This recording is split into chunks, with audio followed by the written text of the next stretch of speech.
Hey, this is Sean with the Atlanta Tennis Podcast, powered by Go Tennis. Check out our calendar of Metro Atlanta tennis events at letsgotennis.com. And today, this is the official view with Hall of Fame coach and tournament official Dave Matthews. Today, we are discussing the connected parent or coach. Dave, where do you want to start? What did you see that brings up the connected parent or coach? Well, you know, from the other side of the aisle, being a tennis official, and have been doing it for many years. The one thing that I kind of hope I never see, but you know, you always leave that room for that eccentric parent. You know, we've got the video recorders now hanging on the fence, and you know, the biggest thing with that is make sure you have asked the opposing player. Don't ask the parent, ask the player if it bothers them. And if they, to me, if they even 1% of that kid looks hesitant to let it be up there, I'll just go ahead and exit right there. I'm sorry. It's apparent to me or obvious to me that if this kid has to take a double take, whether to put it up there or not, it affects him. So let's just X that one out, get rid of it. I'm sorry, it offends a parent that got to know every toenail or every drip of sweat that falls off their kid. It's okay. We can live with that.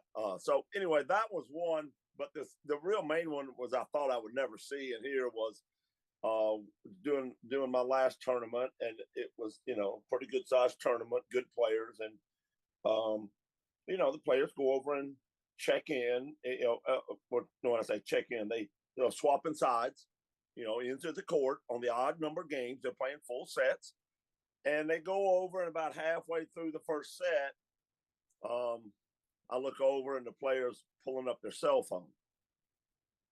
And I'm thinking, no, this can't be happening.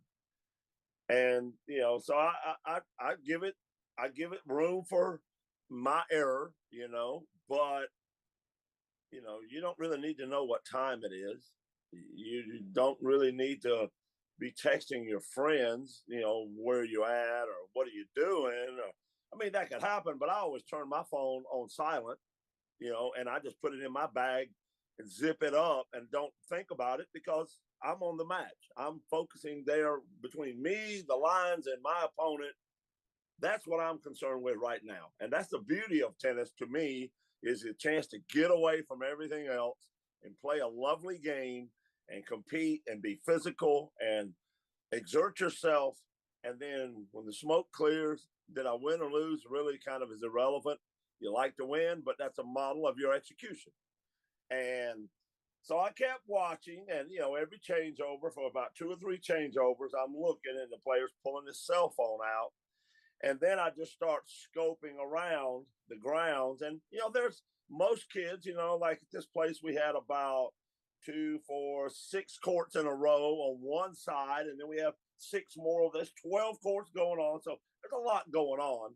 And then I zeroed in on this one person that right before the player gets over to the, you know, the time to change the bench to sit down, I'm noticing this person over there is now pulling out their phone.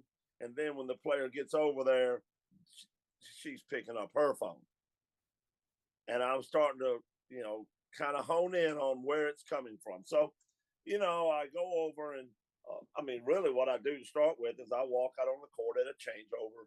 And I just ask the young lady, please refrain from pulling your cell phone out of your bag. And she basically went defensive ballistic on me.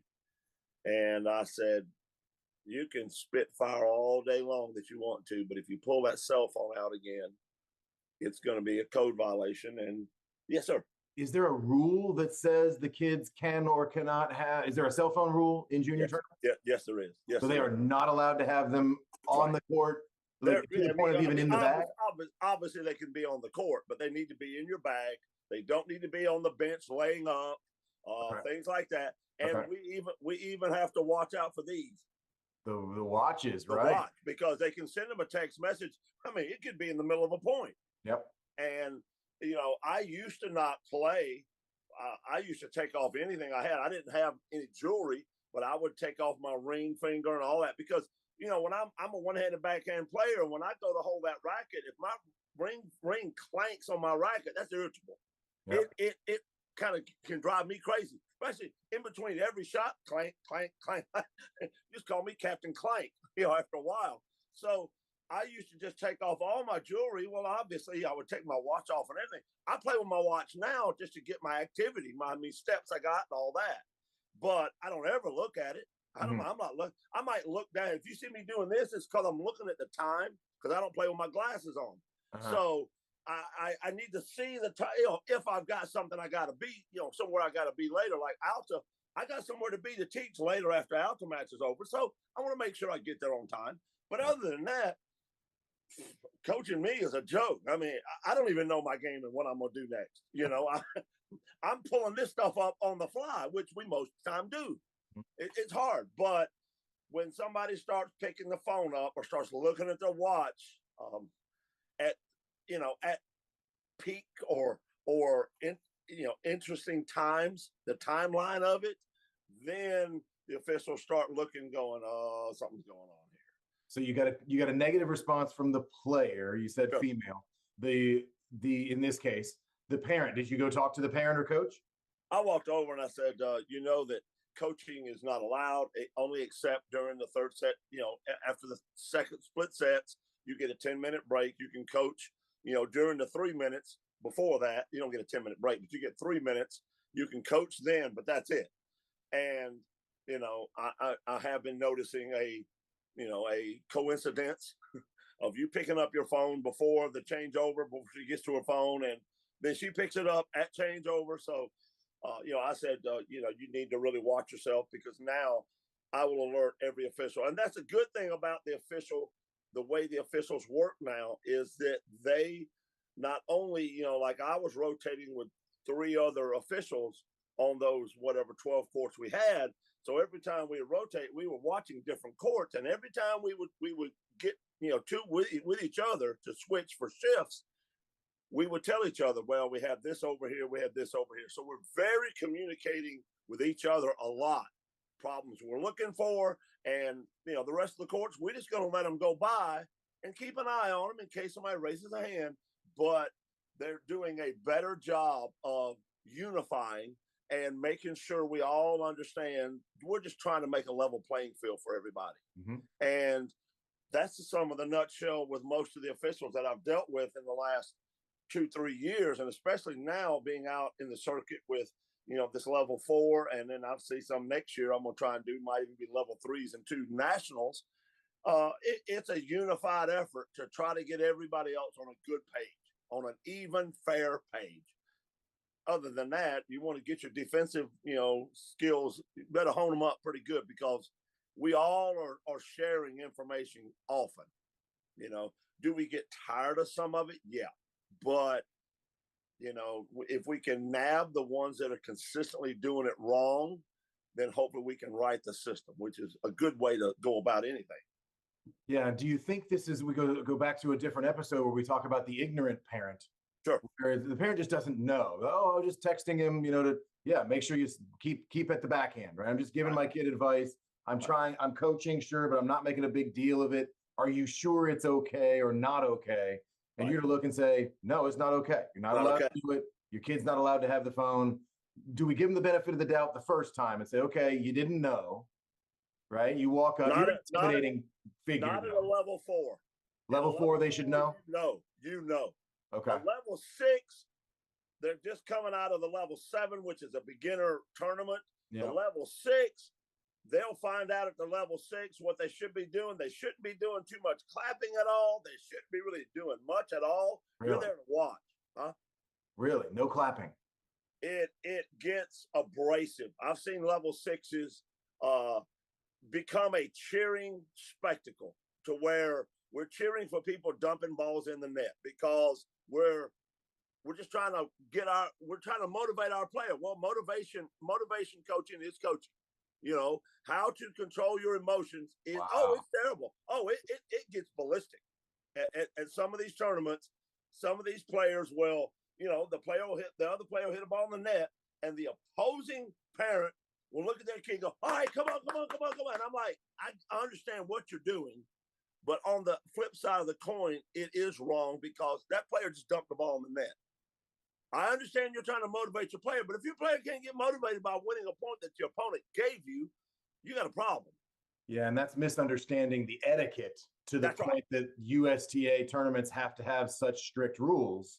That's right. Because the parents can't handle the etiquette of how it should operate. So, and go ahead. I was gonna say, so in this case, in this story, the point being, even if you're subtly cheating, and whether or not the cheating is right or wrong, I'm not making any judgment call on whether or not the rule should or should not exist. All we're saying is, kids not allowed to have the cell phone. Knock it off. In the store. Yeah, in the store. You shouldn't be picking it up. Shouldn't be worried about what your friends are telling you. Yeah. Or your coach or your mom or dad. You should be playing your match, and you get your 3-minute coaching if you split sets. If you didn't split sets, one way or the other, you got what you deserve. You didn't execute or you did. And that's okay.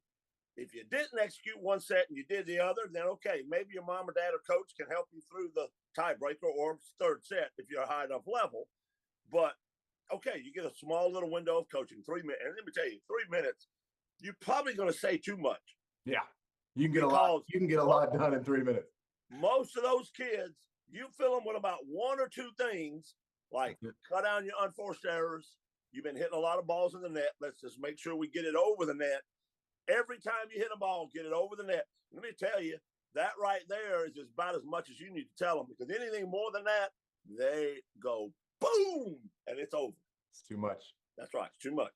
So, yeah, that's the latest one that has occurred, and it kind of shocked me. And I look at it, and I'm going, well, at the pro level, they got them talking in between every point, when originally it started as you can only say something to them when they're on your end of the court. Mm-hmm. Now you got guys hollering from the other end to the other end, and I'm like, and now we're also going to get on to the spectators for hollering in between points because the coach can't get his words across the court. 250 feet away, can't get his words to them because everybody's cheering. Well, you might want to just back off of it all and go back to what really was made the game the greatest, and that is two warriors going at it, me and you, a mano, and that's when you got people that are in tune with themselves and their opponents, and that's what it's meant to be. So. I agree. Figure it out or don't. I like that a lot. Dave Matthews, thank you so much. This has been The Official View with Hall of Fame coach and tournament director Dave Matthews. We'll see you next week. Thank you, sir. Yes, everybody. Have a good day.